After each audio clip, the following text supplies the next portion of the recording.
हरे कृष्णा, राधे राधे। स्वागत करता हूं आप सभी का वास्तु सफर में। तो फ्रेंड्स, जेठ मास के शुक्ल पक्ष में आने वाली एकादशी को निर्जला एकादशी के नाम से जाना जाता है। यह एकादशी वर्ष की सभी एकादश में से सबसे कठिन और बड़ी एकादश में से एक मानी जाती है। इस दिन भगवान विष्णु का पूजन किया जाता है और जल का दान किया जाता है। और जो साधक निर्जला एकादशी का व्रत पूरे नियम के साथ करते हैं, वह अगर पूरे साल की एकादश का ना भी रहे तो इस एक एकादशी के व्रत करने से उन्हें पूरे साल की एकादश यों का जो पुण्य फल है वह प्राप्त होता है।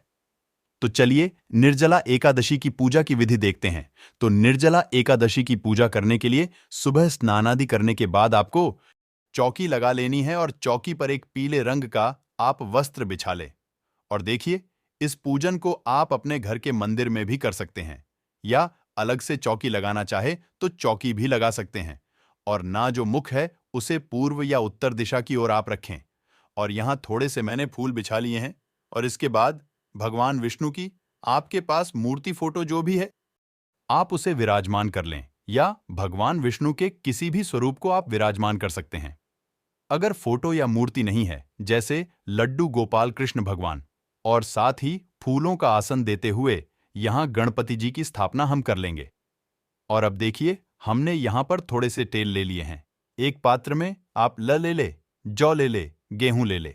और देखिए, एकादशी में चावल का यूज नहीं किया जाता है, बिल्कुल चावल यूज नहीं किए जाते हैं। और इसके बाद अब हमें एक घड़ा लेना है, और घड़ा थोड़ा आप बड़ा ले, क्योंकि यह घड़ा दान कर दिया जाता है। तो जिसे भी आप दान दे वो अपने यूज में इसे ला सके। और कोरा घड़ा हमें लेना है, यूज किया हुआ घड़ा आपको नहीं लेना है। और इसके साथ जो ढक्कन है वो भी आप रख लें। और इसके बाद जो भी मौसमी फल हो आपके पास उन्हें आप रख लें। तरबूज, खरबूज, आम, खीरा, ककड़ी। और इसके साथ ही एक देसी घी का हमें दीपक प्रज्वलित कर लेना है। और इसके बाद थोड़ा सा जल और फूल की सहायता से हम स्नान की भावना से गणपति जी को, श्री हरि विष्णु को, माता लक्ष्मी को और चौकी का शुद्धिकरण कर लेंगे। अब स्नान के बाद जिस तरह से वस्त्र पहने जाते हैं, ठीक उसी प्रकार से गणपति जी को हमने वस्त्र की भावना से कलावा और जनेऊ अर्पित कर दिया है।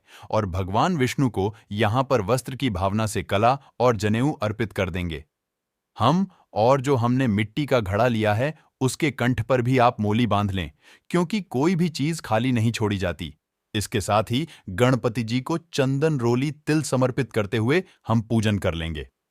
क्योंकि देखिए, किसी भी पूजन में गणपति जी का पूजन सर्वोपरि होता है। सबसे पहले उनका पूजन किया जाता है। और इसके साथ यहां देखिए, गुड़ल का फूल है मेरे पास, तो गणपति जी को मैं वो अर्पित कर दूंगी। इसके साथ ही श्री हरि को, माता लक्ष्मी को और श्री हरि के हाथों में जो शंख और चक्र हैं उन्हें, और फोटो में जो भी देवी देवता है सभी को हम टीका कर लेंगे। तो दोस्तों, जैसा कि किसी भी पूजन में गणपति जी का पूजन सर्वोपरि होता है, सबसे पहले उनका पूजन किया जाता है। और इसके साथ यहां देखिए, गुड़ल का फूल है मेरे पास, तो गणपति जी को मैं वह अर्पित कर दूंगा। इसके साथ ही श्री हरि को, माता लक्ष्मी को और श्री हरि के हाथों में जो शंख और चक्र हैं उन्हें, और फोटो में जो भी देवी देवता है सभी को हम टीका कर लेंगे।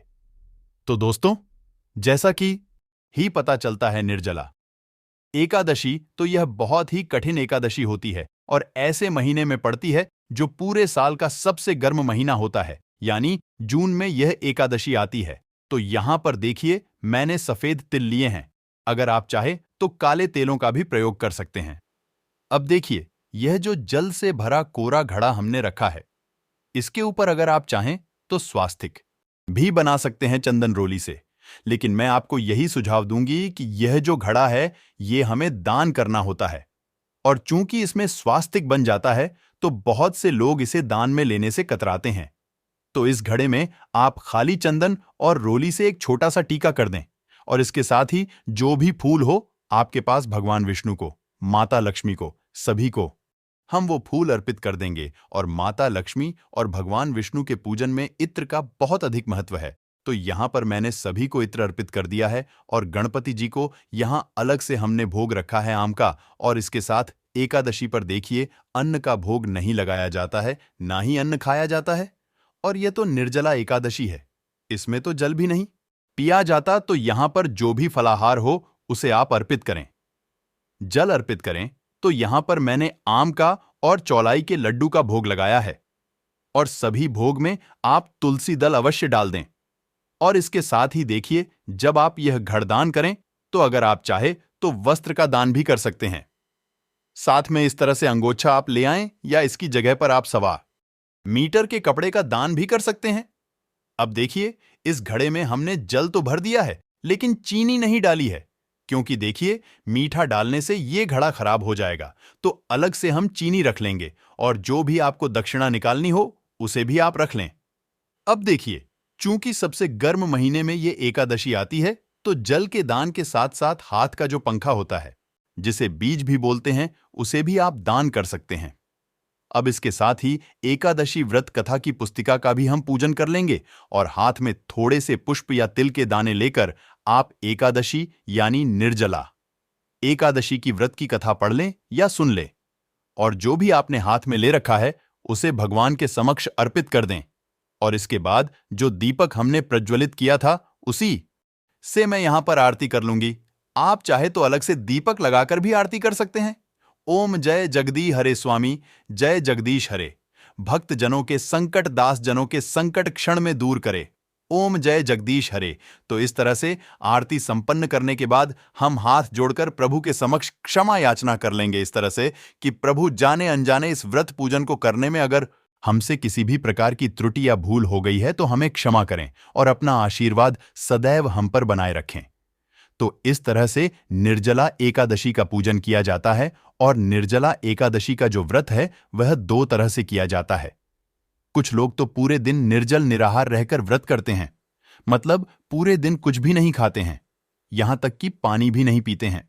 तो अगर आप इस तरह से व्रत करते हैं तब तो सर्वोत्तम है। और पूरे साल की एकादश यों का व्रत अगर आप ना भी रहे तो इस तरह से अगर व्रत रह लेते हैं यह निर्जला एकादशी का, तो पूरे साल की एकादश यों का पुण्य फल आपको प्राप्त हो जाता है। लेकिन अगर आप निर्जल पूरे दिन नहीं रह सकते हैं तो आप इस तरह से भगवान विष्णु का पूजन करके मीठे जल का दान करने के बाद शाम के समय नींबू का या आम का शरबत या खाली पानी में चीनी डालकर आप उसे ग्रहण कर सकते हैं। और देखिए, इसमें मीठे जल का ही यानी शरबत का ही दान किया जाता है और शरबत ही ग्रहण किया जाता है सबसे पहले। और देखिए, अगर आप व्रत ना भी कर पाए तो निर्जला एकादशी के दिन भगवान विष्णु का इस तरह से पूजन जरूर करें। और देखिए, घड़े का दान तो आप जरूर ही करें, क्योंकि बहुत से लोग आज के दिन प्याऊ लगते हैं और जो शरबत है उसके भंडारे करवाते हैं। और कई लोग देखिए, जो अनाथ आश्रम है, वृद्ध आश्रम है, वहां पंखे वगैरह का दान करते हैं। मतलब जो गर्मियों में हमें राहत दे, इस तरह की चीजों का दान किया जाता है। तो अगर हम ज्यादा कुछ ना भी कर पाए तो कम से कम हमें जल का दान तो अवश्य करना चाहिए। और उस जल को आप घड़े में भर लें, वाटर बोतल में भर लें और किसी भी कन्या को या ब्राह्मण को या सुयोग्य पात्र को आप इसे दान कर सकते हैं। और एकादशी की तिथि पर चावलों का दान नहीं किया जाता है। द्वादशी वाले दिन चावल दान किए जाते हैं। और तुलसी पत्ते भी आप देखिए, एकादशी से एक दिन पहले ही तोड़कर रख लें। तो उम्मीद करता हूं वीडियो आप सभी को पसंद आए। वीडियो अच्छी लगे तो लाइक, शेयर और चैनल सब्सक्राइब करें।